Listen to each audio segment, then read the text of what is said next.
Bismillahirrahmanirrahim. Assalamualaikum warahmatullahi wabarakatuh.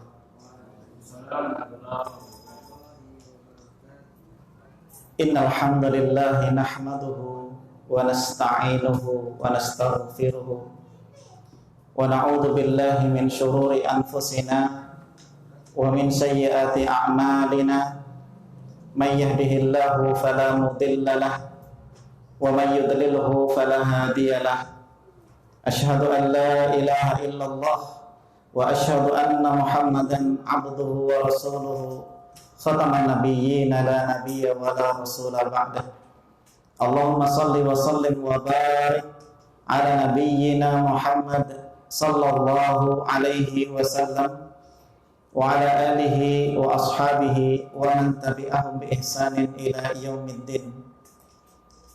Faya ayyuhal ikhwah wal akhwat rahimakumullah, fa inni usikum wa iyaya bitaqwallahi faqad faza al-mu'minun al-muttaqun, haitsu qala tabaraka wa ta'ala fi kitabihil karim, a'udzu billahi minasy syaithanir rajim, bismillahirrahmanirrahim.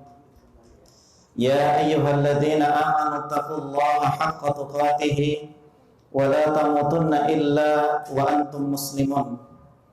Wa qala wal yakhshal ladzina law taraku min khalfihim dhurriyatan di'afan khafu 'alaihim falyattaqullaha wal yaqulu qawlan sadida.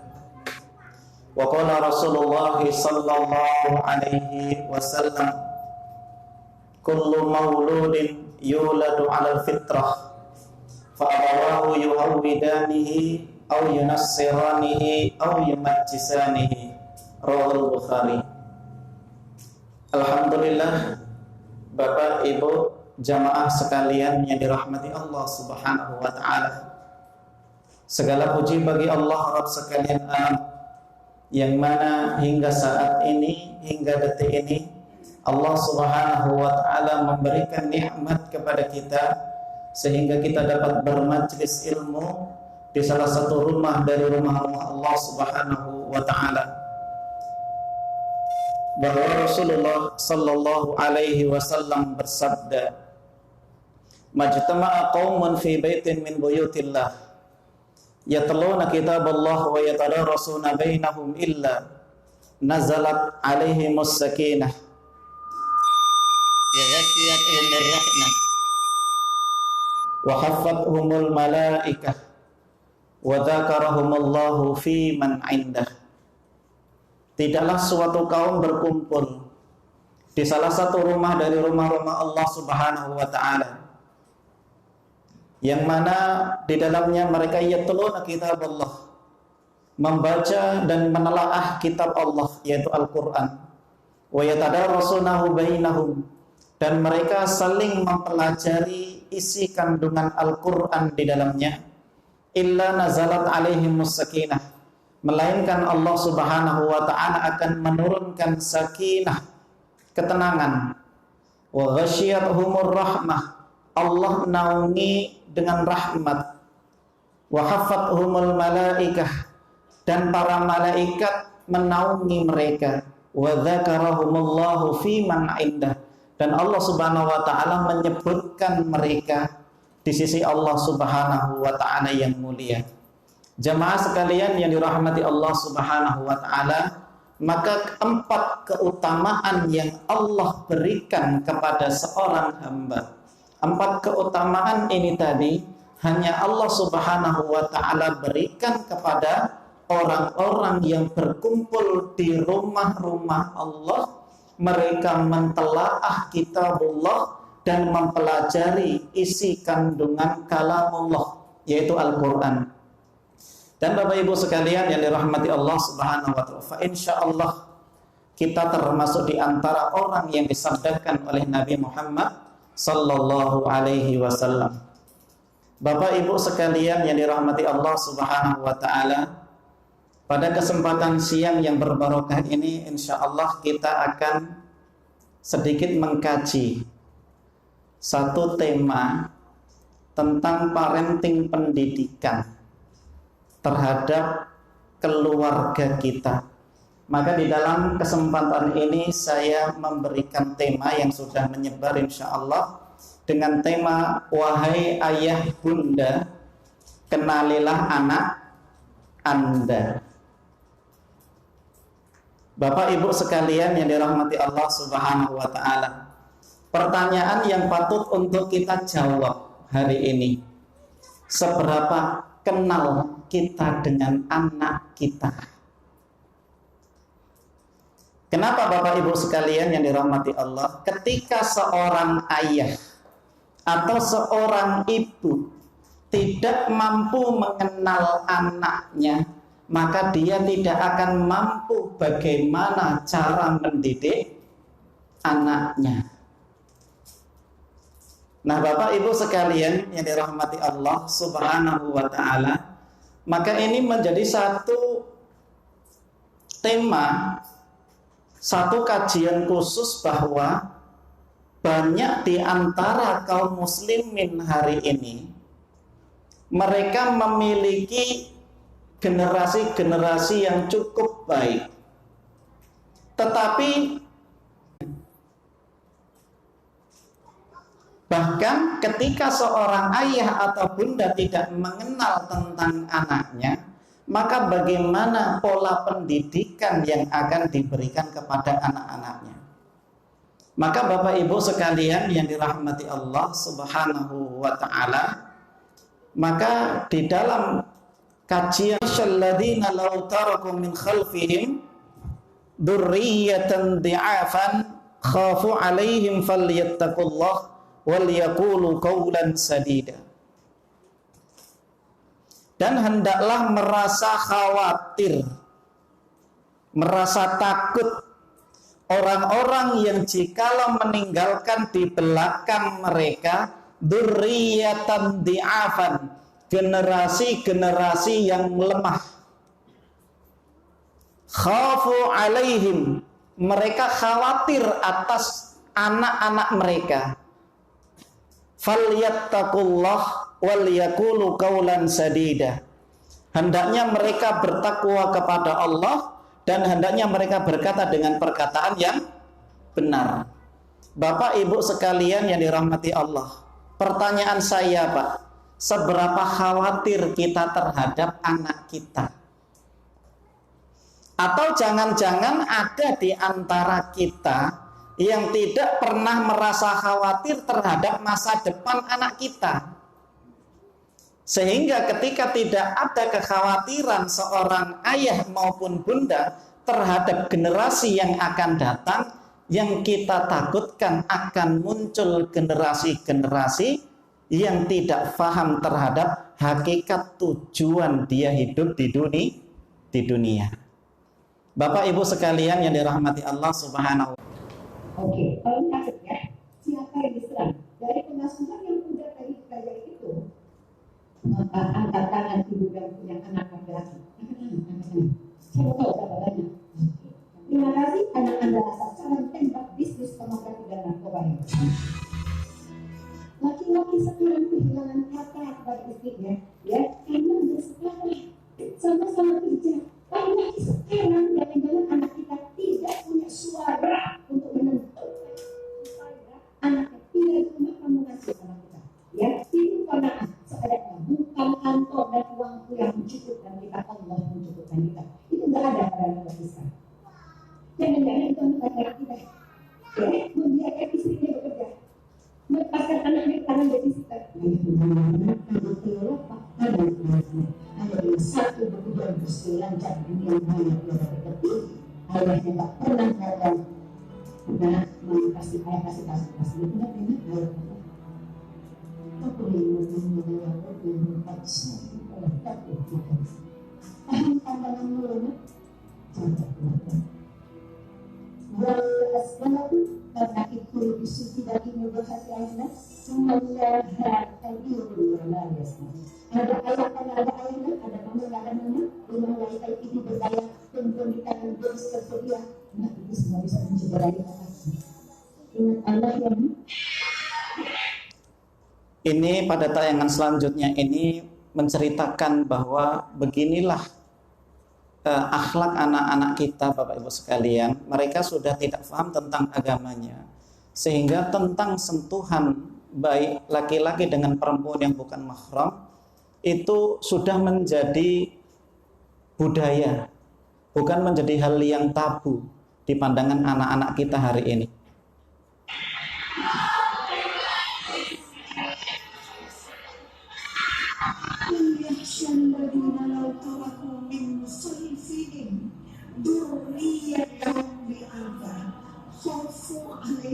Hendaknya kamu takut ya meninggalkan anak keturunanmu yang. Kemudian di dalam video yang selanjutnya ini ada seorang anak SMA yang melahirkan di dalam kelas.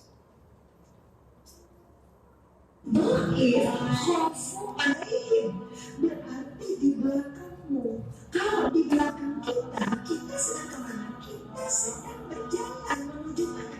Menuju kematian, dan kita pusing otaknya kelakuannya bisa.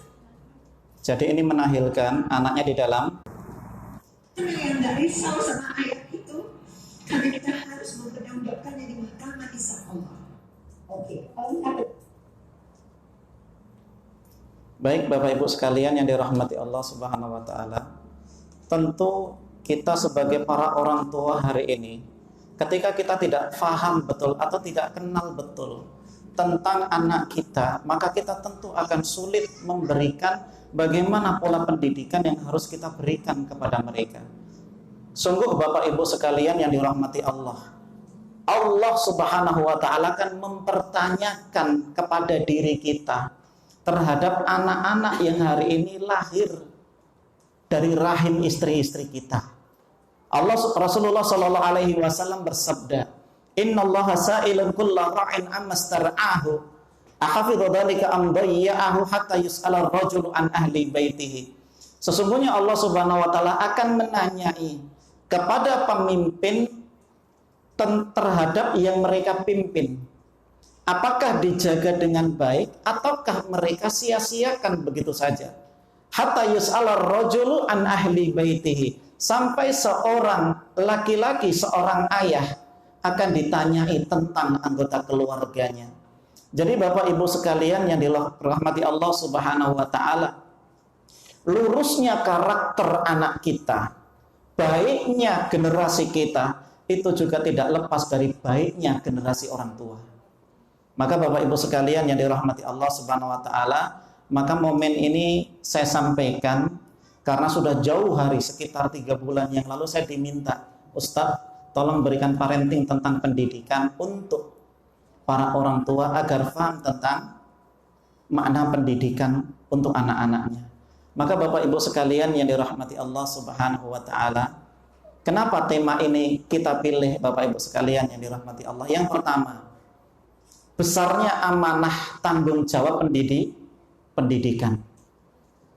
Bapak Ibu sekalian yang dirahmati Allah Subhanahu wa taala, di dalam surat An-Nisa tadi ayat yang ke-9, bahwa Allah Subhanahu wa taala menyampaikan, dan hendaklah merasa khawatir orang-orang yang meninggalkan di belakang mereka generasi-generasi yang lemah.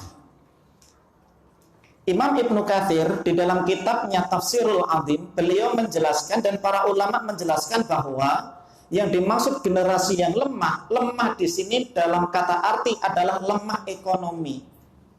Ya Pak ya, dalam urusan harta lemah.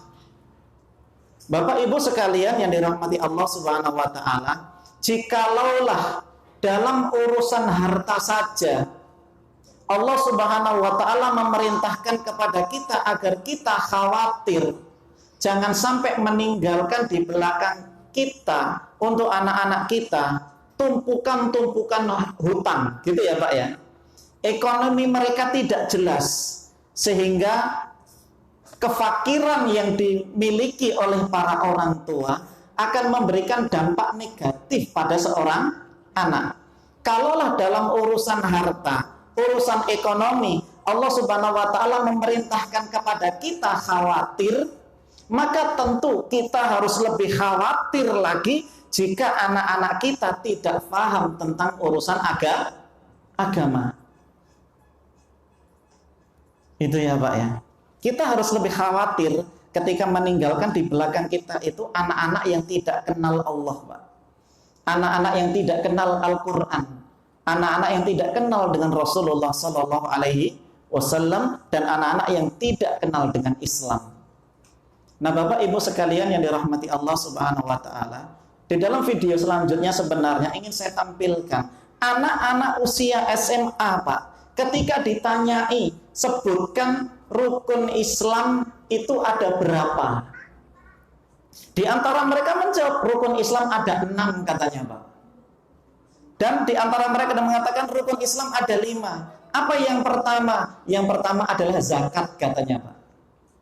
Insya Allah Bapak Ibu sekalian yang dirahmati Allah Subhanahu Wa Ta'ala, kalaulah pendidikan ini betul-betul tidak kita perhatikan, maka Allah Subhanahu Wa Ta'ala kelak akan memintai pertanggungjawaban kepada kita. Di dalam sebuah hadis yang diriwayatkan oleh Imam Bukhari, Rasulullah Sallallahu Alaihi Wasallam bersabda, "Kullu mauludin yuladu 'alal fitrah." Setiap anak yang lahir itu lahir di atas fitrah. Mereka kenal dengan Rabbnya. Mereka kenal dengan Islam. Fa'abawahu, maka ketika anak itu lahir, fa'abawahu yuhawwidanihi, maka kemudian ketika anak itu lahir, orang tuanya menjadikan anak itu anak Yahudi, au yunassiranihi, atau menjadikan dia anak Nasrani, au yumajjisani, atau menjadikan anaknya anak-anak Majusi. Nah Bapak Ibu sekalian yang dirahmati Allah Subhanahu Wa Ta'ala, sekali lagi ini tanggung jawab kita bersama. Anak-anak kita yang hadir di majelis ini kelak akan dimintai pertanggungjawaban oleh Allah Subhanahu Wa Ta'ala. Bapak Ibu sekalian yang dirahmati Allah Subhanahu Wa Ta'ala, yang kedua, kenapa tema ini saya pilih? Karena hilangnya peran orang tua dalam pendidikan anak. Bapak Ibu sekalian yang dirahmati Allah, kalau saya boleh bertanya Pak, lebih mudah mana? Ngajari anak atau ngasih nafkah anak? Ngasih nafkah ya Pak ya. Kenapa ngajari kok lebih susah daripada memberikan nafkah kepada anak Pak? Kalau kita memberikan nafkah itu untuk keberlangsungan dunia anak kita. Ketika kita mengajari agama untuk anak kita, pada hakikatnya itu untuk keberlangsungan urusan akhiratnya Pak. Nah Bapak Ibu sekalian yang dirahmati Allah Subhanahu Wa Ta'ala, walaupun memang memberikan nafkah atau mencarikan nafkah yang halal untuk anak dan istri kita itu merupakan sebuah kewajiban, tapi kita jangan kesampingkan pendidikan agama untuk mereka. Silahkan cari harta sebanyak-banyaknya, tapi jangan pernah lupakan pendidikan untuk anak. Kenapa? Karena pendidikan pertama yang akan diambil oleh seorang anak itu bukan dari seorang guru yang berada di sekolah dasar, di SMP, SMA, atau bahkan guru di pesantren sekalipun. Anak mengambil pendidikan pertama kali itu dari ayah dan bundanya. Maka ketika ayah dan ibu tidak hadir dalam dunia pendidikan anak, maka ini akan menjadikan generasi mereka, hak mereka terabaikan. Karena pendidikan itu adalah hak anak yang harus diberikan. Nah Bapak Ibu sekalian yang dirahmati Allah, di dalam menafsirkan surat At-Tahrim, surat ke-66 ayat yang ke-6, Ali bin Abi Thalib radhiyallahu anhu mengatakan ketika menyebutkan firman Allah, ya ayyuhalladzina amanu qu anfusakum wa ahlikum nara. Ayat ini sering didengar ya Pak ya. Hai orang-orang yang beriman, jagalah dirimu dan anggota keluargamu dari panasnya api neraka. Ayat ini sering kita dengar. Maka Ali bin Abi Thalib radhiyallahu anhu mengatakan, di antara salah satu cara untuk menghindarkan diri kita dan anak-anak kita, istri kita dari panasnya api neraka adalah dengan ilmu. Ya Pak ya, dengan ilmu. Maka jika seorang ayah dan seorang bunda tidak kenal, tidak khawatir kepada urusan pendidikan anaknya, maka tentu dia tidak akan mampu mendidik anaknya dengan baik. Alasan yang ketiga, ini sudah saya sampaikan tadi, yaitu kesibukan orang tua dalam pekerjaan. Sekali lagi, Bapak Ibu sekalian yang dirahmati Allah, bekerja mencari nafkah itu adalah sebuah kewajiban. Akan tetapi jangan pernah menyepelekan hak pendidikan untuk anak-anak kita. Kemudian yang keempat, alasan kenapa hari ini saya paparkan, ternyata di balik ketidakmampuan para ayah dan bunda mendidik anaknya, musuh-musuh Allah Subhanahu wa ta'ala gencar dalam memenangi generasi Islam. Mereka nggak akan pernah ridho, Bapak Ibu sekalian yang dirahmati Allah, terhadap umat Islam ini. Sekali lagi nggak akan pernah ridho, Pak. Maka Allah katakan di dalam surat Al-Baqarah ayat 120, "Walan tardo ankal yahud walan nasara hatta tattabi'a millatahum." Dan sekali-kali tidak akan pernah ridho. Maka di situ Allah menggunakan lam. Lam itu awamilun nawasib, ya Pak ya. Yang maknanya itu adalah sekali-kali tidak akan pernah ridho. Insya Allah, Pak. Nggak akan pernah suka, nggak akan pernah rela. Siapa? Orang-orang Yahudi dan Nasrani, hingga kalian itu mengikuti jejak-jejak mereka. Bapak Ibu sekalian yang dirahmati Allah, orang-orang Yahudi dan Nasrani, mereka tidak berharap banyak, Pak. Nggak usahlah masuk agama Yahudi, nggak usah masuk agama Nasrani. Yang penting tata cara berkehidupan orang Islam itu seperti tata cara berkehidupan orang Yahudi dan Nasrani. Itu sudah cukup. Nah, Bapak Ibu sekalian yang dirahmati Allah, tentu tantangan kita semakin berat kan, Pak? Nah, Bapak Ibu sekalian, kalau kita tidak mengambil peran, tidak mengambil andil, maka tentu anak-anak kita ini akan diambil musuh-musuh Allah Subhanahu wa ta'ala. Maka kita harus menseriusi dalam urusan pendidikan ini, Pak. Ya, Pak ya. Nah, Bapak Ibu sekalian yang dirahmati Allah Subhanahu wa ta'ala, coba mari kita sedikit maju. Yang manakah anak kita, Pak? Kira-kira anak kita yang mana, Pak? Ini yang pertama. Ini anak kita bukan, Pak? Model tipikalnya seperti ini? Hah? Ini kaosnya kaos ganja. Iya, Pak ya. Rambutnya ya kayak gitulah, Pak ya. Terkini. Kemudian di tangannya ada apa ini, Pak? Putung rokok. Ada tas, ada penggaris juga, Pak. Celana bolong. Mukanya kayak linglung ya, Pak ya. Apakah ini anak kita? Bukan ya, Pak ya? Bukan, baik. Apakah yang kedua, Pak? Nah. Apakah ini anak kita yang kedua? Telepon. Ini kunci kereta atau kunci mobil.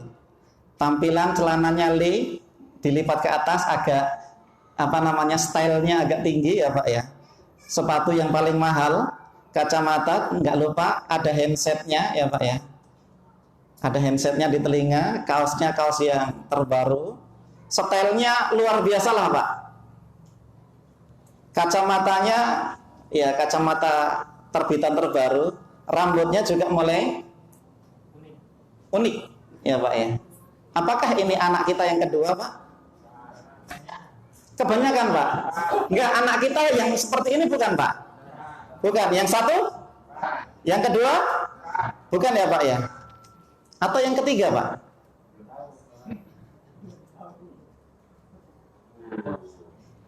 Atau yang ini anak kita? Insya Allah. Insya Allah, Pak ya. Kalau insya Allah berarti belum ini, Pak. Berarti menuju kemari insya Allah ya, Pak ya. Ya, di samping kanannya buku ngaji, Iqra, Al-Quran, tas, tampilannya cerah, pakai peci. Ya Pak ya, seolah ganteng. Yang mana anak kita Pak? Yang tengah insya Allah. Kira-kira Pak, mana yang paling mudah kita berikan pendidikan di antara 3 karakter anak ini Pak? Yang paling mudah yang mana? Yakin yang tengah paling mudah Pak? Yang paling mudah Pak?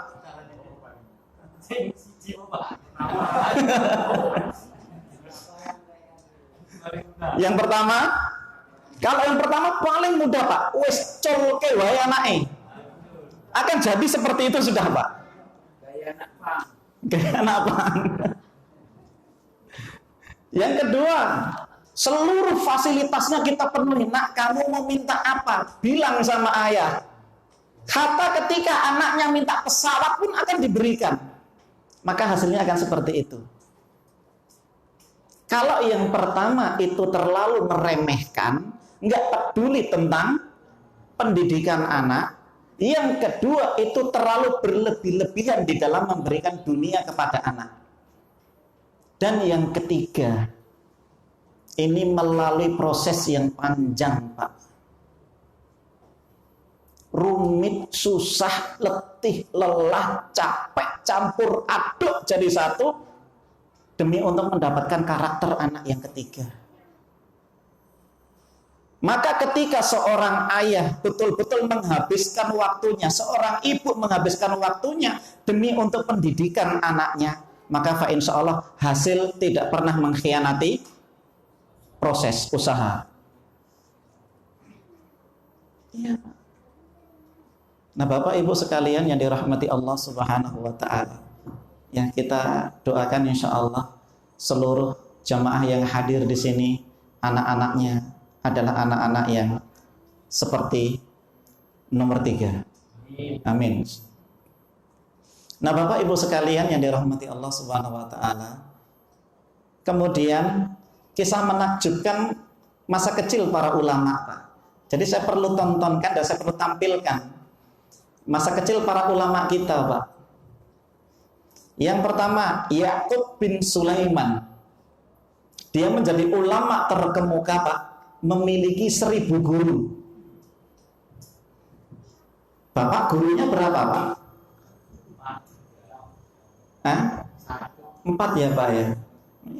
Kira-kira Pak, Aceh Timur ini gurunya ada mencapai 1000 tidak Pak? Ada Pak? Ada ya Pak ya? Insya Allah. Ya'qub bin Sulaiman itu memiliki 1000 guru. Makanya Bapak Ibu sekalian yang dirahmati Allah Subhanahu wa Ta'ala, Imam Asy-Syafi'i rahimahullah ta'ala, ya, beliau itu memiliki guru-guru yang unik. Ya Pak ya. Beliau sebelum berguru kepada Imam Malik, beliau berguru kepada seorang guru, saya lupa namanya Pak. Gurunya ini adalah menekankan bahwa jangan terlalu membanggakan urusan dunia. Jangan terlalu berlebih-lebihan dalam membanggakan harta. Akhirnya dia berguru kepada Imam Malik Pak. Ternyata Imam Malik ini adalah guru yang kaya raya Pak. Hartanya banyak. Mengubah mindsetnya Imam Asy-Syafi'i rahimahullahu ta'ala. Sampai terjadi sebuah perdebatan yang cukup hebat Pak tentang masalah rezeki. Imam Malik berpendapat bahwa ya, rezeki itu sudah diatur oleh Allah. Tanpa usaha dan tanpa bekerja, rezeki itu juga pasti akan datang. Sementara Imam Syafi'i enggak. Kalau enggak bekerja, enggak mungkin akan dapat rezeki. Debat sengit Pak dengan gurunya. Maka kalau seorang murid dengan guru debat, itu biasa Pak. Akhirnya Imam Syafi'i ingin membuktikan alasannya Pak. Keluarlah dia bekerja, 1 hari itu bekerja menghasilkan uang dan akhirnya membeli anggur ya Pak ya. Ketika beli anggur, ini murid yang betul-betul tahu tentang gurunya Pak. Jadi ketika dia mendapatkan ilmu dari Imam Malik, Imam Asy-Syafi'i bekerja 1 hari mendapatkan uang, beli anggur, anggurnya dibawa ke gurunya. Ingin membuktikan, wahai guruku, sungguh ya, saya ingin membuktikan pendapatku yang paling benar. Perhatikan ini, saya sudah bekerja selama 1 hari, kemudian saya beli anggur dan saya mendapatkan hasil dari pekerjaan saya. Akhirnya apa, Pak? Imam Malik hanya ketawa manis, Pak, ya. Nah, ketika setelah ketawa, Imam Syafi'i bertanya, kenapa guru ketawa? Bukankah pendapat saya benar? Iya, pendapatmu benar, tapi tidak 100% benar.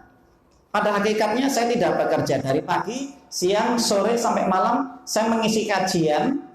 Akhirnya rezeki itu datang tanpa disangka-sangka, yaitu dengan datangnya anggur yang engkau bawa kepada aku. Nggak bekerja, aku cuma ngisi kajian, memberikan ilmu kepada umat. Nah, Bapak Ibu sekalian yang dirahmati Allah Subhanahu wa taala, Ya'qub bin Sulaiman memiliki guru 1000. Ya, Pak, ya. Kemudian yang kedua, Zaid bin Thabit itu adalah sekretaris Nabi yang banyak menguasai bahasa. Kita menguasai berapa bahasa, Pak? Bahasa Indonesia, bahasa Jawa, bahasa Aceh, ya Pak, ya. Bahasa Inggris, bahasa Arab, enggak, Pak, ya. Berarti 3 bahasa lokal, ya Pak, ya. Baik. Kemudian Abdullah bin Umar, dia mendapatkan julukan A'tsarul Muttaqidan li Rasulillah, orang yang paling mirip dengan Rasulullah. Kenapa, Pak?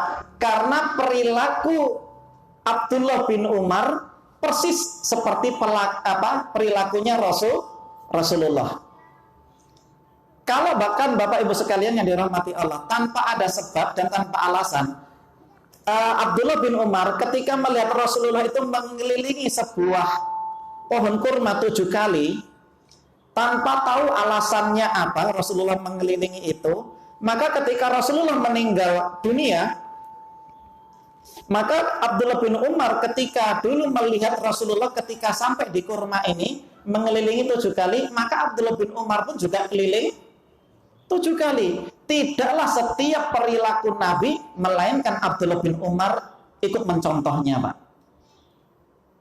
Maka setiap perilaku Nabi itu juga sering dilakukan oleh Abdullah bin Umar. Maka dinyatakan beliau adalah orang yang paling mirip Rasulullah Sallallahu Alaihi Wasallam dalam hal perilaku, ya Pak, ya. Kemudian yang kedua, Alim bin Asim. Beliau memiliki bekal 100 dirham, ya Pak, ya, dan mendapatkan 100.000 hadis. Masya Allah, Pak. 1 dirham sekarang berapa, Pak? Ada yang tahu berapa 1 dirham hari ini, Pak? Nggak tahu, ya Pak, ya. Nah, 100 dirham beliau mendapatkan 100.000 hadis. Kan luar biasa, Pak, ya. Kemudian yang kelima, Sahal bin Abdullah al-At-Tustari, terbiasa sholat tahajud sejak umur 3 tahun. Insya Allah, Pak. 3 tahun itu usia berapa, Pak, ya? Itu berapa tahun itu, Pak? 2 tahun, Pak, ya. Setahun lagi. Sahal bin Abdullah itu terbiasa, Pak, itu melaksanakan qiyamul lail semenjak usianya 3 tahun. Kenapa, Pak? Karena selalu diajak ayahnya untuk qiyamul lail sejak usia 3 tahun, Pak. Dan kebiasaan ini selalu dilakukan oleh Sahal bin Abdullah sampai Sahal bin Abdullah meninggal dunia. Insya Allah, Pak. Yang keenam, Abdul Awwal Al-Harawi. Abdul Awwal Al-Harawi berjalan kaki bersama ayah menuntut ilmu. Jalan kaki, Pak. Ada yang dari Belang Senong jalan kaki, Pak, kemari, Pak. Jalan kaki tadi, Pak. Oh, naik kendaraan, ya Pak, ya. Nah, Bapak Ibu sekalian, Abdul Awwal Al-Harawi ini mengajak anaknya untuk menuntut ilmu. Jadi kalau ayahnya itu hadir ke majelis ilmu, ya Pak ya, maka Abdullah Al-Harawi ini diajak oleh ayahnya Pak. Insya Allah. Maka Bapak kalau ngaji, anaknya jangan ditinggal. Udah nak, ayah mau ngaji. Mana Quran ayah? Ini remote TV. Ya Masya Allah. Ya Pak ya, diajak ngaji Pak anaknya Pak. Kemudian Imam Ahmad bin Hambal, beliau hafal 1 juta hadis Pak. Insya Allah. Bapak kira-kira ada yang hafal 10 hadis aja Pak? Ada Pak? Coba kalau boleh Pak, saya kasihkan hadiah Pak. Saya kasih hadiah insya Allah 10 hadis dengan matan yang benar ya Pak ya. Insya Allah. Ini 1 juta Pak, 1 juta hadis. Luar biasa. Kemudian Imam Ibnu Jarir At-Tabari, beliau rajin menulis sejak kecil Pak. Usianya masih dini, beliau rajin nulis hingga akhirnya beliau menjadi ahli tafsir. Yang terkenal dengan tafsirnya adalah tafsir At-Tabari. Nah Bapak Ibu sekalian yang dirahmati Allah Subhanahu wa Ta'ala, tentu untuk menghasilkan anak-anak yang menakjubkan seperti 8 generasi terbaik ini Pak, tentu mereka tidak lepas dari proses yang begitu tidak begitu, bukan panjang Pak ya, melalui sebuah proses yang begitu amat panjang. Tidak pendek Pak, tidak sesaat, tapi butuh waktu yang begitu sangat panjang. Itulah proses Pak. Nah Bapak Ibu sekalian yang dirahmati Allah Subhanahu wa Ta'ala, jadi inilah kisah menakjubkan masa kecil para ulama kita. Kira-kira Pak, di antara kita bagian mana yang nyerempet anak kita seperti mereka Pak? Yang nyerempet Pak. Yakub mau punya guru 1000 lebih. Ada Pak? Belum ada Pak ya. Zaid bin Sabit sekretaris, atau ada anak kita yang banyak menguasai bahasa Pak, terutama bahasa internasional. Belum ada Pak ya. Atau seperti Abdullah ibnu Umar, selalu mengikuti sunnah-sunnah Nabi Muhammad Sallallahu Alaihi Wasallam. Atau Alim bin Asim, ya Pak ya, yang dengan bekal hartanya akhirnya mendapatkan 100.000 hadis. Atau Sahal Al-Tustari, ya Pak ya, yang semenjak kecil sudah terbiasa qiyamul lail. Hari ini banyak orang tua Pak memberikan alasan, Ustaz masih kecil, kasihan, ya Pak ya, dia juga belum balik pun Ustaz gitu ya. Maka Bapak Ibu sekalian yang dirahmati Allah, ketika anak itu semenjak kecil kita tidak berikan pendidikan kepada mereka, maka ketika mereka dewasa, ketika mereka besar, maka akan lebih susah bagi kita untuk mendidik mereka. Coba ketika anak kita sudah SMA Pak, sudah terkenal mengenal dunia dan segala isinya, kemudian kita berikan masukan asupan pendidikan agama kepada mereka, itu jauh lebih susah apa jauh lebih ringan Pak? Susah Pak. Kadang ketika dikasih tahu, dia berani melotot dengan gurunya, bahkan tidak segan-segan untuk memukul gurunya. Nah Bapak Ibu sekalian yang dirahmati Allah Subhanahu wa Ta'ala, tentu ya Pak ya, kita tidak mengharapkan generasi-generasi kita adalah generasi-generasi yang tidak saleh. Nah Bapak Ibu sekalian yang dirahmati Allah Subhanahu wa Ta'ala, mendidik generasi yang saleh, gimana ciri-ciri generasi yang saleh itu Pak? Yang pertama, anak kita memiliki akidah yang lurus, jauh daripada kesyirikan. Nah Bapak Ibu sekalian yang dirahmati Allah Subhanahu wa Ta'ala, coba tanyakan kepada anak-anak kita hari ini, ya Pak ya, siapakah idola kamu? Coba tanyakan kepada mereka Pak. Ada di antara anak-anak kita yang jawab, idola kami Ustadz Upin dan Ipin. Ada idolanya Ultraman. Ada ketika anak-anaknya sudah menginjak usia remaja, idolanya adalah orang-orang Korea. Ya Pak ya. Tingkah lakunya, tutur katanya, style kehidupannya itu juga seperti orang-orang Korea. Nah Bapak Ibu sekalian yang dirahmati Allah Subhanahu wa taala, wal iyadu billah. Tadi pagi Pak, sebelum saya berangkat ke Julu, saya membuka sebuah Facebook di daerah Kalimantan Pak. Itu anak setelah selesai pendidikan sekolah dasar atau SD, selesai ya Pak ya, pendidikan sekolah dasar, maka anak itu sudah bisa melahirkan dia Pak. Insya Allah. Jadi serangan fitnah untuk anak-anak kita hari ini begitu masif Pak. Maka ketika para orang tua tidak mengambil peran, tidak menghalangi daripada serangan itu, maka tentu anak-anak kita akan dibutakan oleh fitnah itu Pak. Na'udzubillah. Jadi di antara ciri-ciri generasi yang saleh yang pertama adalah anak-anak kita itu memiliki akidah yang lurus Pak.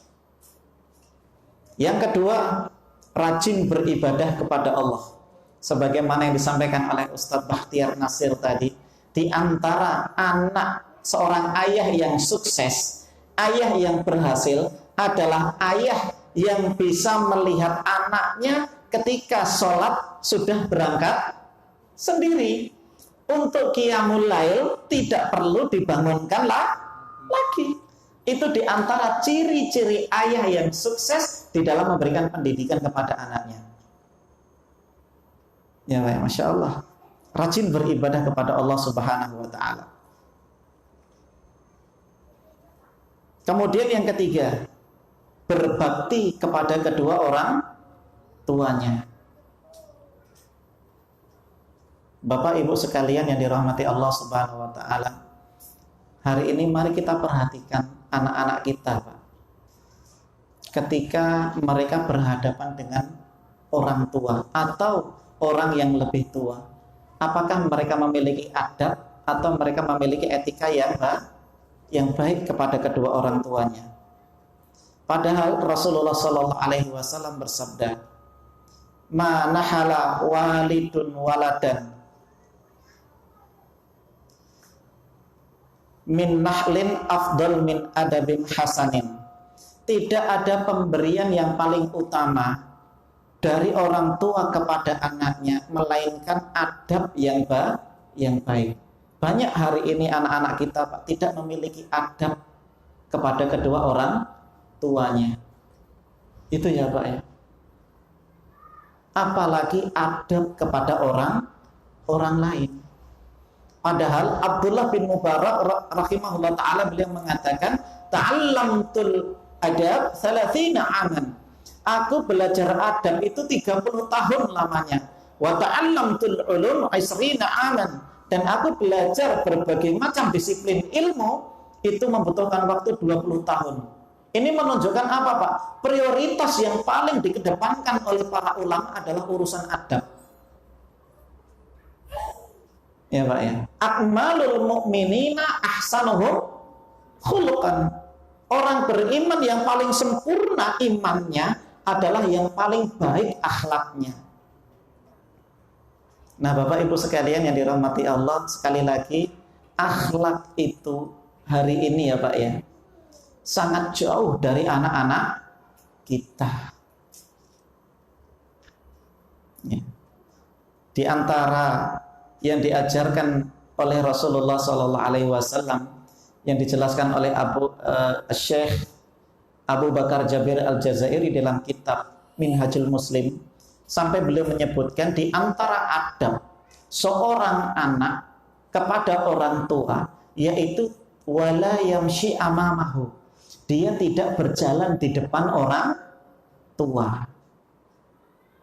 Hari ini Pak, anak-anak kita kalau jalan di depan orang yang lebih tua biasa atau Langka, Pak. Lewat gitu aja, Pak. Biasa ya, Pak ya. Padahal adab yang menghormati orang tua melalui adab-adab dan akhlak yang baik itu adalah cerminan dari ilmu yang bermanfaat. Nah, Bapak Ibu sekalian yang dirahmati Allah Subhanahu wa taala. Kemudian yang keempat, memiliki akhlak yang mulia.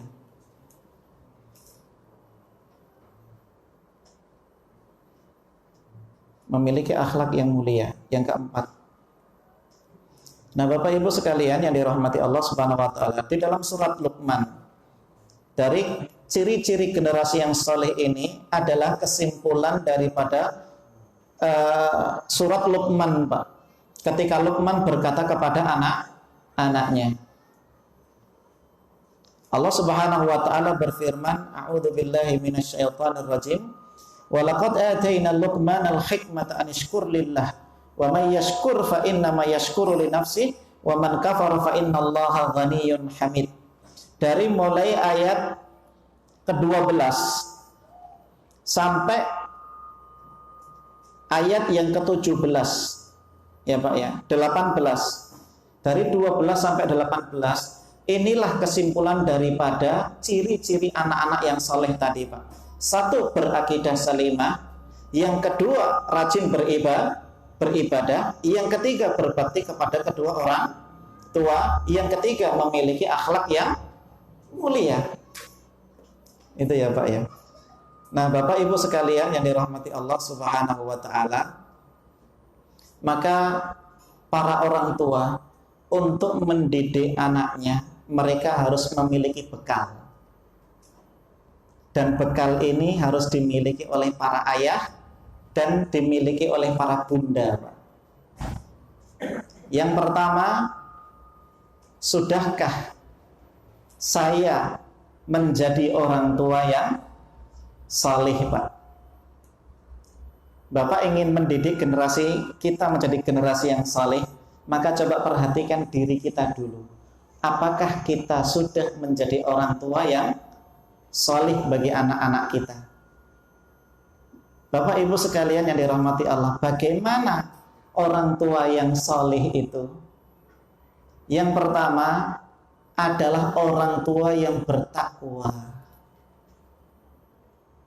Ya Pak ya, orang tua yang bertakwa.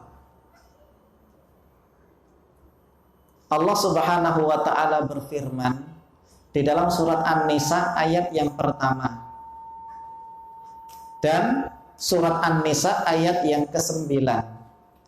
Di ayat yang pertama Allah taala berfirman, ya ayyuhan nasuttaqu rabbakumul ladzi khalaqakum min nafsin wahidah. Hai manusia, bertakwalah kalian kepada Allah yang Dia menciptakan kalian dari jiwa yang satu. Wa khalaqa minha zauja, dan Allah kemudian menciptakan pasangan untuknya. Setelah Allah Subhanahu wa taala ciptakan kita dari jiwa yang satu, Allah berikan pasangan untuk kita, Pak.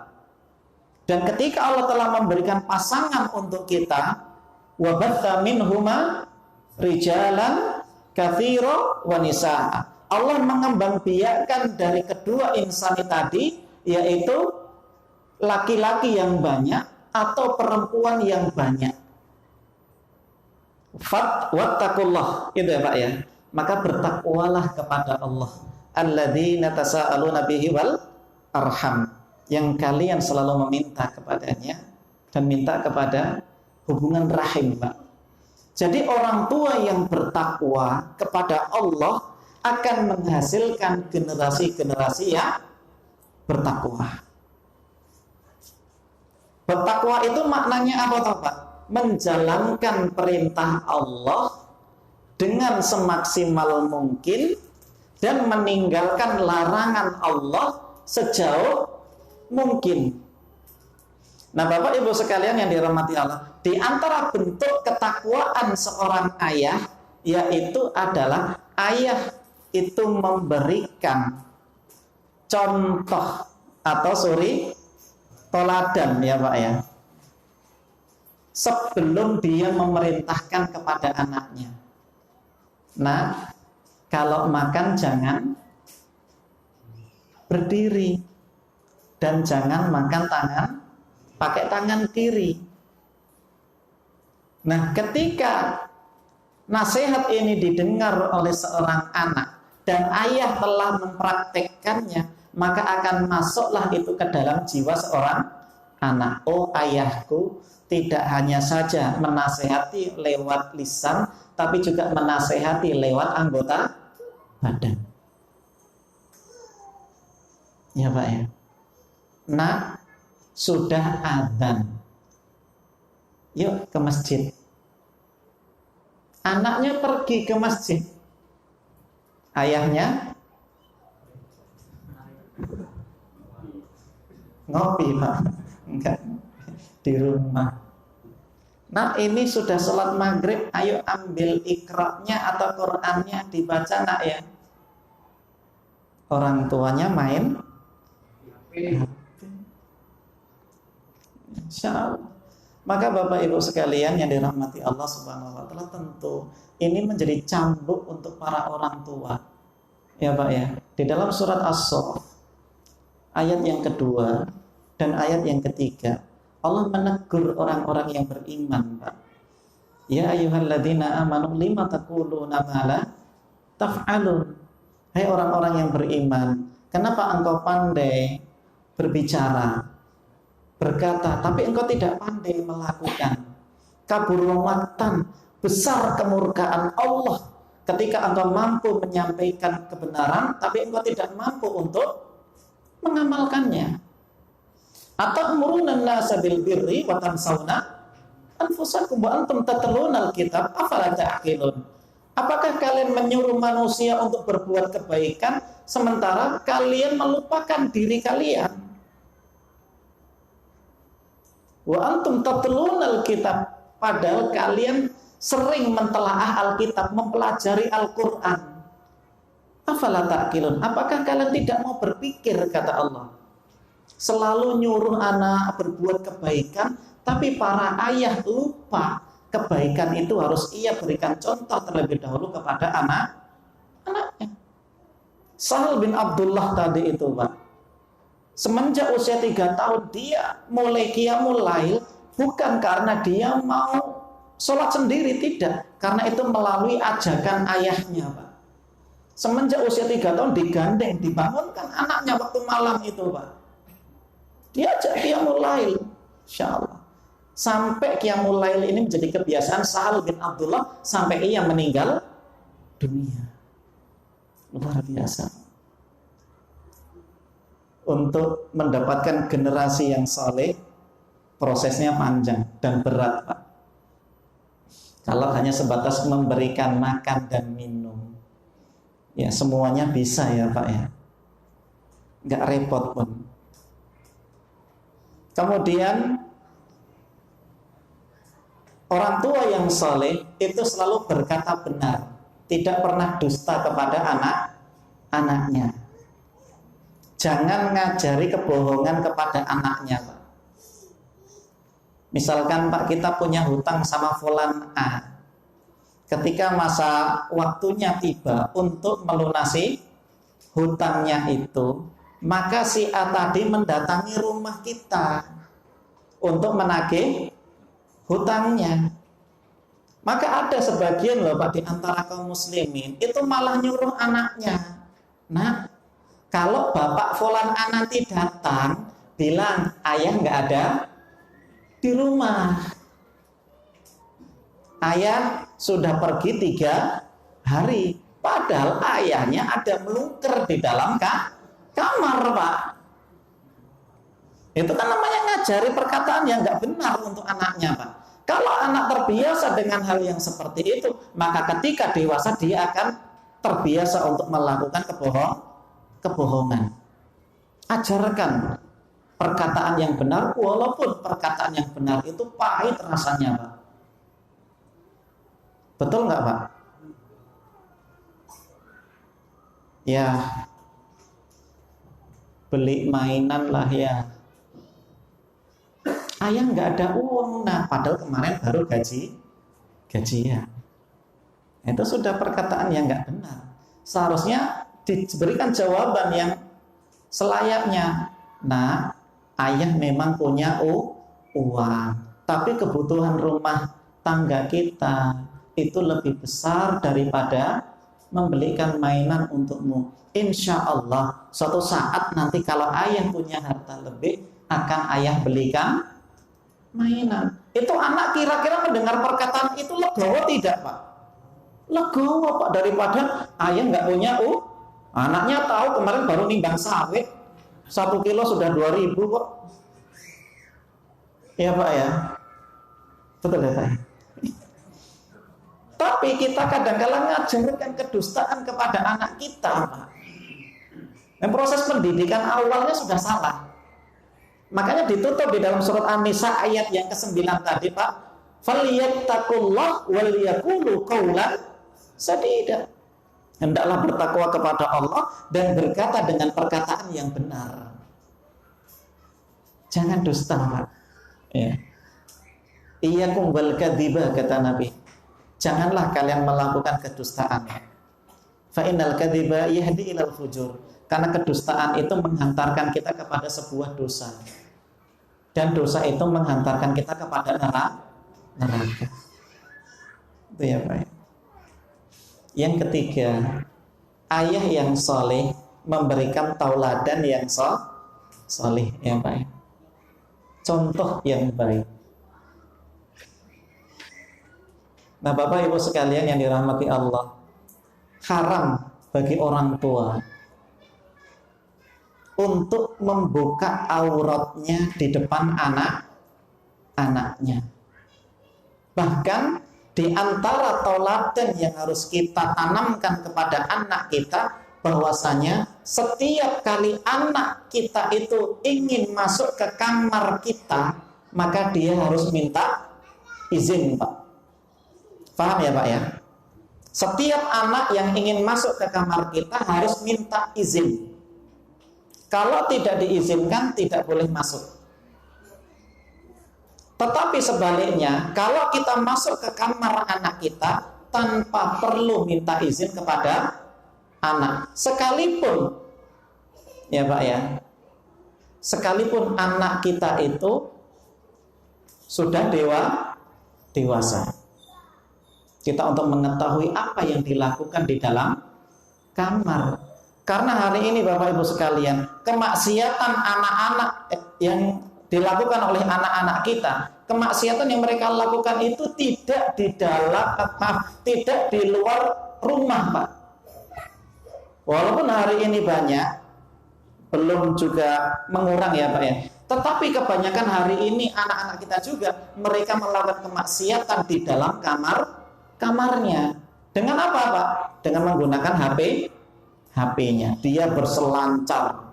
Setiap kali diketik apa yang ada di dalam HP ini, keluar seluruh apa yang ia inginkan, Pak. Masya Allah. Nah, Bapak Ibu sekalian yang dirahmati Allah Subhanahu wa taala, maka tentu tauladan yang salih dari seorang anak, seorang ayah, maka itu adalah satu contoh pendidikan yang terbaik. Bekal yang kedua, Pak. Ya, bekal yang kedua, memilihkan seorang ibu yang salih. Salihah ya Pak ya. Ibu yang baik. Lah Ustadz, saya sudah nikah ya Ustadz, apa nikah lagi Ustadz? Enggak. Ya, ibu kita atau istri kita yang sudah kita nikahi, kita bentuk karakternya menjadi pribadi wanita yang salihah. Ya Pak ya. Gimana Pak? Nah sebentar Pak, tidak mempan mendidik ini pasti ada sebab. Kenapa tidak mempan? Ya. Gak eneng apa Pak? Ya. Gak mungkin api itu akan membakar kalau tidak ada percikan. Baju kita nggak akan basah kalau kita tidak main air ya Pak. Pasti segala sesuatu itu ada sebabnya. Kenapa istri kita tidak bisa berikan nasihat. Ya Pak ya, coba kita introspeksi diri. Apakah kita sudah menjadi imam yang tepat di hadapannya? Ya Pak ya. Nah Bapak Ibu sekalian yang dirahmati Allah Subhanahu wa ta'ala, maka para ulama pendidikan mengatakan al-ummat terusatun. Ibu itu adalah sekolahan ula yang pertama Pak. Fa'idha a'dattaha a'datta sya'ban tayyibal aqraq. Kalau engkau mempersiapkan bagi anak-anak kalian seorang ibu yang baik, maka kalian akan menyiapkan sebuah bangsa yang baik. Jadi baiknya sebuah bangsa, karakter sebuah bangsa itu juga tergantung baiknya seorang wanita. Suatu ketika Pak, ada seorang anak, seorang bapak mendatangi Umar. Wahai Umar, Amirul Mukminin, tegakkan keadilan untuk kami. Anakku berani membentakku dan anakku berani untuk memukulku. Tegakkan keadilan. Dipanggillah anaknya Pak. Ketika anaknya telah dipanggil, wahai Amirul Mukminin, sebentar. Sebelum engkau menghukum kami, maka bolehkah aku bertanya kepadamu? Apa itu? Kalaulah seorang ayah punya hak yang harus saya tunaikan, apakah seorang anak punya hak yang harus ditunaikan seorang ayah? Ada, kata Umar, ada 3. Yang pertama, engkau memberikan kepadanya seorang ibu yang baik, ibu yang salihah. Yang kedua, engkau memberikan nama yang baik. Yang ketiga, engkau ajarkan dia Al-Quran. Maka akhirnya Bapak Ibu sekalian yang dirahmati Allah, anak itu menyahut, wallahi demi Allah wahai Amirul Mukminin, ketiga-tiganya hak itu tidak diberikan kepadaku. Insya Allah Pak.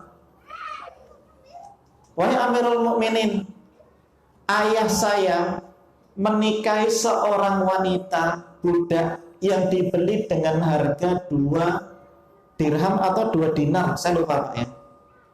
Kemudian seorang budak ya Pak ya, dibeli dan dinikahi.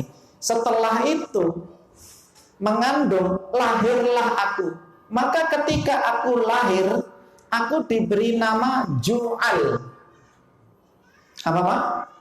Ju'al. Ju'al itu artinya seekor kumbang yang selalu muter-muter di kotoran Pak. Ya. Ya, saya mendapatkan informasi dari Ustadz Didik Nurjatara dalam kajiannya ya Pak ya. Yang saya masih ingat, ada di wilayah Sumatera Utara sana itu seorang bapak memberikan nama untuk anaknya dengan nama Murtadin. Bagus bahasa Arab. Ya, Murtadin. Apa artinya Pak? Orang-orang murtad katanya. Nah Bapak Ibu sekalian yang dirahmati Allah, orang tuanya yang miskin ilmu, tahu bahasa Arab bagus ya Pak ya, tapi tidak tahu maknanya. Ini bahaya Pak. Ya, nanti kalau ada di situ nama munafikun, dikasih nama munafikun. Kalau di Jawa itu kadang-kala kalau memberikan nama ya Pak ya, itu sesuai harinya Pak. Kalau lahirnya hari Rebu dikasih nama Rebu. Nanti kalau lahir di malam Jumat Kliwon namanya Kliwon. Nanti kalau lahirnya di waktu Pahing namanya Pahing. Dan lain sebagainya Pak. Masya Allah. Maka berikan nama yang baik ya. Yang ketiga, wahai Amirul Mukminin, sungguh ayahku tidak pernah mengajariku Al-Quran. Ketika hal itu disampaikan kepada anaknya, maka Umar bin Khattab berubah wajahnya. Wahai ayah, sungguh sebenarnya bukan anak ini yang melakukan kedurhakaan kepadamu, tapi engkau yang melakukan kedurhakaan kepada anakmu. Kenapa Pak? Anaknya punya hak, tapi haknya tidak pernah diberikan. Di antara hak yang terbaik yang diberikan oleh seorang ayah kepada anaknya adalah seorang ibu yang baik. Ibu yang baik itu gimana kata Nabi, Pak? Khairun nisa, sebaik-baik wanita, alladzi nadarta ilaiha asaratka, yang ketika engkau melihatnya menyejukkan pandanganmu. Wa idza amartaha ata'atka, apabila engkau memerintahkannya dia taat. Wa idza ghibta anka hafizatka fi maliha wa nafsiha. Kalau engkau tidak ada di rumah, maka dia akan menjaga kehormatannya, kehormatan suami dan hartanya suami. Dijaga, Pak. Maka Bapak Ibu sekalian yang dirahmati Allah Subhanahu wa taala, sekali lagi memilihkan seorang ibu yang salihah adalah satu cara untuk menghasilkan generasi yang baik. Alah Ustaz, ngapainlah anak perempuan kuliah, toh baliknya juga kedap. Ada pernah mendengarkan kalimat seperti ini, Pak? Pernah ya, Pak ya? Bapak Ibu sekalian yang dirahmati Allah, sekali lagi saya sampaikan bahwa kecerdasan, luasnya pengetahuan seorang anak tidak lepas daripada kecerdasan dan keluasan ilmu seorang ibu. Kenapa? Karena ketika minim ilmu yang didapatkan, maka ilmu yang disampaikan kepada anak juga pasti minim. Tapi ketika ilmu yang disampaikan itu ilmu yang dimiliki luas, maka dia akan menyampaikan ilmu itu secara luas kepada anaknya. Maka Bapak Ibu sekalian yang dirahmati Allah Subhanahu wa taala, jadi pilihkanlah ibu yang baik untuk anak-anak kita. Bagaimana kalau sudah terlanjur Ustadz, didik mereka, Pak. Kalau tidak sanggup mendidik istri kita menjadi lebih baik, ajak dia ke majelis ilmu. Masih banyak cara, Pak, untuk mendidik seorang wanita menjadi wanita yang baik. Ya, Pak ya. Kenapa ibu yang soleh? Karena ibu itu adalah sekolahan pertama bagi anak, Pak. Ya. Kemudian ibu yang solihah itu adalah suri tauladan yang pertama untuk anaknya, uswah. Ya. Sebagaimana pernah saya kisahkan kepada Bapak Ibu sekalian ya, Pak ya, bahwa ada seorang anak namanya Fajar, yang dia itu Masya Allah, ketika diajak ngomong, Pak, ditanya, maka dia baru menjawab beberapa saat kemudian. Artinya apa? Cara menangkap pembicaraan itu agak lama, Pak. Dan dia disabilitas ya, Pak ya, anak yang cacat. Tapi ketika di usianya 3,5 tahun, si Fajar ini sudah hafal 30 juz, Pak. Anak disabilitas, anak yang cacat. Kemudian ketika diajak ngomong agak lambat jawabnya, Pak. Tapi di usia 3,5 tahun dia sudah hafal 30 juz. Menakjubkan ya, Pak ya. Kenapa hal itu terjadi? Ternyata ayahnya memiliki peran utama, Pak. Ketika si Fajar itu masih di dalam rahim, maka ayahnya ini sebelum bekerja membacakan setengah juz dari Al-Quran. Dibacakan aja, Pak. Al-Baqarah setengah juz. Berangkat bekerja. Pulang dari kerja, jumpai anaknya, kemudian di depan perut istrinya dibacakan setengah juz lagi, Pak. Dibacakan setengah juz. Jadi satu hari itu 1 juz. Ketika Fajar ini telah lahir, maka ayahnya menambah bacaannya, Pak. Sebelum berangkat bekerja, dia membacakan Al-Quran untuk si Fajar 1 juz. Pulang dari kerja 1 juz. Genap usianya 3,5 tahun, maka Fajar telah hafal 30 juz ketika ditanya oleh Ustadz Yusuf Mansur. Ditanya setiap lembar-lembarnya, dijawab dengan benar dan baik, Pak. Masya Allah. Itu hanya dibacakan. Ya, Pak ya.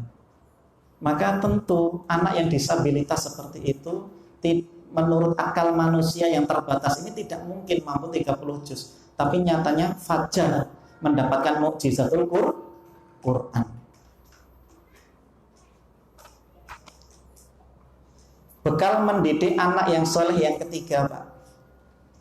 Mendidik anak itu harus tahu ilmunya. Ya, Pak ya. Nah, Bapak Ibu sekalian yang dirahmati Allah Subhanahu wa taala.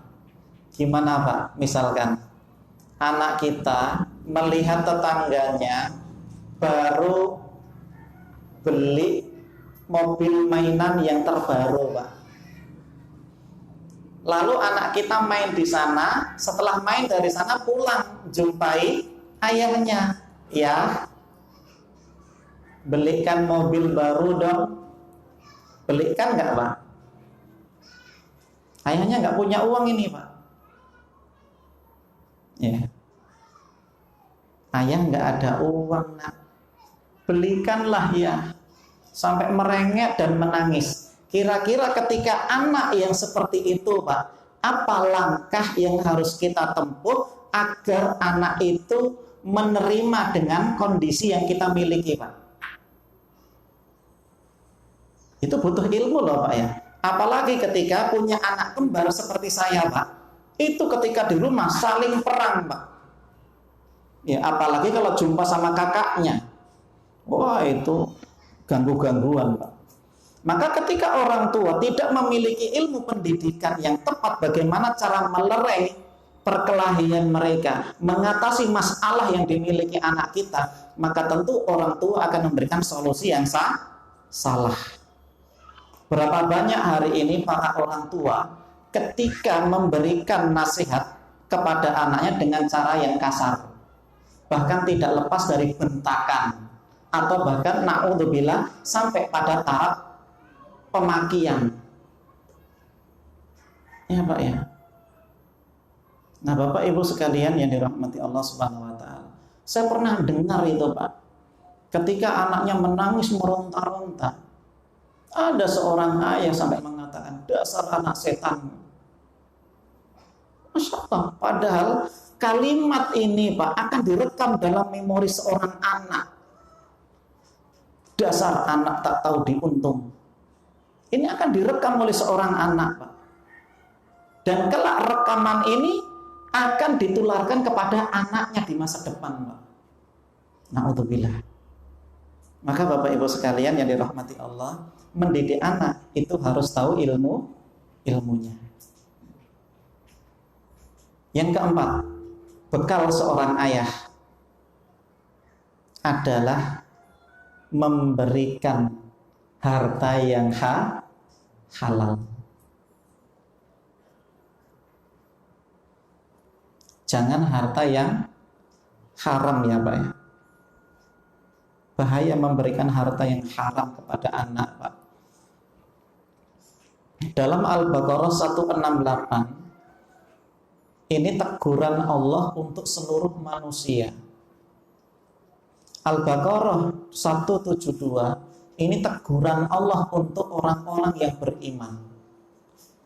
Surat Al-Mu'minun 23 ayat ke-51 ini teguran untuk para rasul.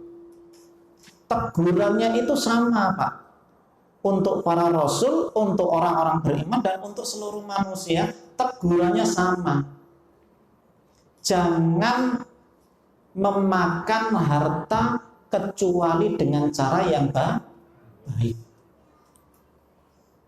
Nah, Bapak Ibu sekalian yang dirahmati Allah Subhanahu wa taala, saya pernah mendapatkan sebuah hadis, Pak. Ya. Mendapatkan sebuah hadis yang mana Rasulullah Shallallahu alaihi wasallam bersabda, "Man akala bi muslimin akalatan, fa innallaha yat'amu mithlahu min jahannam." Siapa yang mencari makan dengan cara menipu, mencurangi, semacamnya dengan cara yang batil, memberikan makanan itu kepada seorang muslim, maka Allah akan memberikan makanan dan minuman yang serupa di neraka jahanam. Dan barang siapa yang memberikan pakaian kepada seorang muslim dengan cara menipu, mencurangi, dengan cara yang batil, maka Allah akan memberikan pakaian yang serupa di neraka jahanam. Maka hati-hati, Pak, kalau kita memberikan makan dan minum dari harta yang tidak jelas, memberikan pakaian kepada anak-anak kita dari harta yang tidak jelas, maka hati-hati. Maka prioritas kita bukan banyak atau sedikit tetapi yang penting halal. Ya Pak ya. Nah Bapak Ibu sekalian yang dirahmati Allah, ini salah satu contoh ya Pak ya. Pernah tahu beras bulog Pak? Sering ya Pak ya, dapat ya Pak ya. Biasa yang dapat bantuan PKH dapatlah itu program Keluarga Harapan. Dapatlah beras bulog dia. Hari pertama dapat 2 beras, 2 goni. 1 goninya 15 kilo. Ketika dimakan, kok baunya agak sengak-sengak gimana gitu ya Pak ya. Nah, kok nampaknya nggak masuk ke perut, intinya gitulah Pak ya. Akhirnya yang satu dijual ke kedai. Inginnya ditukar dengan beras yang lain. Ada hal yang sepele loh Pak ya. Beras kita 15 kilo bulog ditukar dengan 15 kilo ST. Kita tukar, ini beras bulog saya, kemudian saya ambil ST, nambah beras bulog kita dihargai 100.000, kita nambahnya berapa Pak? 50.000. Ingatlah Pak, barter dengan sistem jenis yang sama, berat yang sama, maka dengan ada tambahan uangnya itu adalah riba. Ribanya 50.000.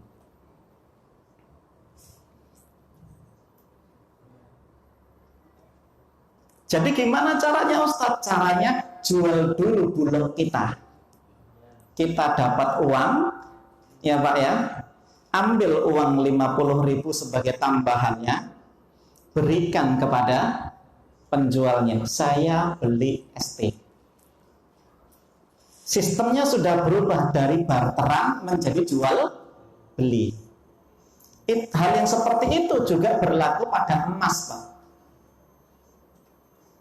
Ya, berlaku juga pada emas, juga berlaku pada sistem ketika menjelang Idul Fitri itu ada tukar uang ya Pak ya. Uang yang baru nanti 100.000 dapatnya 95.000, 5.000-nya riba karena sudah berkurang nominalnya. Nah Bapak Ibu sekalian yang dirahmati Allah Subhanahu wa taala, sepele ya Pak ya, cuma nuker gitu ya Pak ya. Itulah pentingnya ilmu Pak. Maka berikanlah harta yang halal untuk anak-anak kita. Yang kelima, dahsyatnya doa orang tua. Jadi sebagai orang tua Pak, jangan lupa untuk selalu mendoakan anak kita agar menjadi pribadi yang soleh. Ketika dia sedang belajar nun jauh di sana, agar dia betah mendapatkan keberkahan ilmu. Ya Pak ya, sebutkan namanya agar dimudahkan oleh Allah mendapatkan barokatul ilm, berkahnya ilmu Pak. Jangan lupa agar diberikan hidayah, petunjuk, keistiqomahan untuk anak-anaknya. Jadi doakan anak-anak kita Pak. Doa orang tua untuk anaknya adalah mustajab, dikabulkan sama Allah Subhanahu wa ta'ala. Maka Bapak Ibu sekalian yang dirahmati Allah Subhanahu wa ta'ala, maka orang tua yang menyedihkan adalah orang tua yang tidak pernah mendoakan anaknya. Ya Pak ya. Semoga kita menjadi pribadi orang tua yang baik. Ya Pak ya. Orang tua yang betul-betul meletakkan peran pendidikan untuk anak-anak kita. Pertanyaan saya terakhir Pak, siapkah Anda menjadi orang tua yang saleh? Siap. Siap menanggung resikonya Pak? Siap insyaallah. Baik Bapak Ibu sekalian yang dirahmati Allah, demikian 1,5 jam kajian saya Pak ya. Semoga Allah Subhanahu wa taala berikan kebaikan kepada diri kita. Akhiru da'wana alhamdulillahirabbil alamin. Saya tutup dulu. Subhanakallahumma bihamdik asyhadu an la ilaha illa anta astaghfiruka wa atubu ilaik. Assalamualaikum warahmatullahi wabarakatuh.